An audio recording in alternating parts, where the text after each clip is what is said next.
설마 이번만큼은 다를 거라는 기대를 했던 팬들이 많았습니다. 조별리그 마지막 경기까지 끝난 뒤에도 한국 축구는 아직 희망이 남아있다는 말이 이어졌습니다. 다른 조경기 결과만 조금만 도와준다면 32강 진출도 가능하다는 계산이 나왔고, 팬들은 며칠 동안 다른 나라 경기까지 지켜보며 마지막 기적을 기다렸습니다. 하지만 결국 그 희망은 현실이 되지 못했습니다. 콩고 민주공화국이 우즈베키스탄을 꺾는 순간, 그리고 크로아티아가 가나를 제압하는 결과가 나오면서 한국 축구 대표팀의 2026 북중미 월드컵 여정은 조별리그에서 그대로 막을 내렸습니다. 이번 대회는 기존과 달리 48개국이 참가하면서 조 3위에게도 32강 진출 기회가 주어졌습니다. 과거보다 훨씬 넓어진 문이었지만 대한민국은 그 기회마저 살리지 못했습니다. 그래서 팬들의 충격은 더욱 컸습니다. 문제는 단순히 탈락했다는 사실만이 아니었습니다. 탈락 과정이 너무나 아쉬웠기 때문입니다. 한국은 마지막 남아프리카 공화국전에서 비기기만 해도 자력으로 다음 라운드 진출이 가능한 유리한 위치에 있었습니다. 하지만 경기 내용은 기대와 달랐습니다. 골 점유율은 높았지만 공격은 답답했고 결정적인 기회는 많지 않았습니다.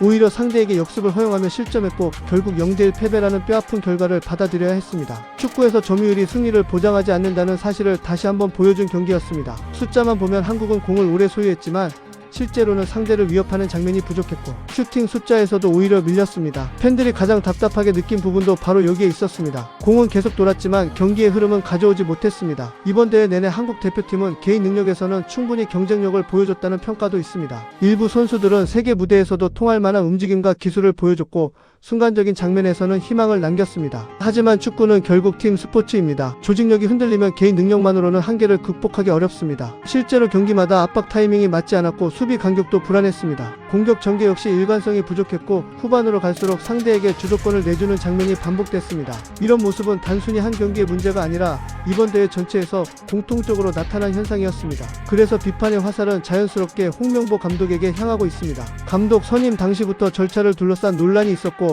전술적인 색깔이 뚜렷하지 않다는 지적도 계속됐습니다. 대회 기간에도 선발 명단과 교체 카드 활용을 두고 팬들의 의견은 크게 엇갈렸습니다. 특히 경기 흐름이 넘어가는 상황에서도 변화를 주지 못했다는 평가와 공격적인 선택이 늦었다는 비판이 이어졌습니다. 물론 모든 책임을 감독 한 사람에게 돌릴 수는 없습니다. 선수들의 결정력 부족과 실수도 분명 존재했습니다. 그러나 월드컵이라는 큰 무대에서는 결국 결과가 모든 평가를 결정합니다. 그래서 감독은 가장 큰 책임을 피하기 어렵습니다. 이번 대회가 더욱 아쉬운 이유는 월드컵 참가국 확대였습니다. 기존 체제였다면 조별리그 탈락도 충분히 예상 가능한 결과였다고 말할 수 있지만 이번에는 조 3위에게도 기회가 열려 있었습니다. 다시 말해 이전보다 훨씬 유리한 조건에서 대회를 치른 셈입니다. 그럼에도 한국은 조 3위 팀들 사이에서도 경쟁력을 보여주지 못했습니다. 결국 확대된 월드컵에서도 토너먼트 진출에 실패했다는 사실은 한국 축구가 현재 어느 위치에 있는지를 냉정하게 보여주는 결과가 됐습니다. 온라인에서도 다양한 반응이 이어지고 있습니다. 일부 팬들은 선수들의 투혼에는 박수를 보내면서도 경기 운영 능력에는 아쉬움을 나타냈습니다. 또 다른 팬들은 세대 교체가 더 빨라져야 한다는 의견을 내놓았고 감독 선임 시스템부터 다시 손봐야 한다는 주장도 적지 않았습니다. 반면 지나친 비난보다는 장기적인 시스템 개선이 필요하다는 목소리도 함께 나오고 있습니다. 세계 축구는 갈수록 발전하고 있습니다. 아시아 국가들의 경쟁력도 예전과는 비교할 수 없을 만큼 높아졌습니다. 이제 단순히 월드컵 본선에 진출하는 것만으로 만족할 시대는 지났습니다.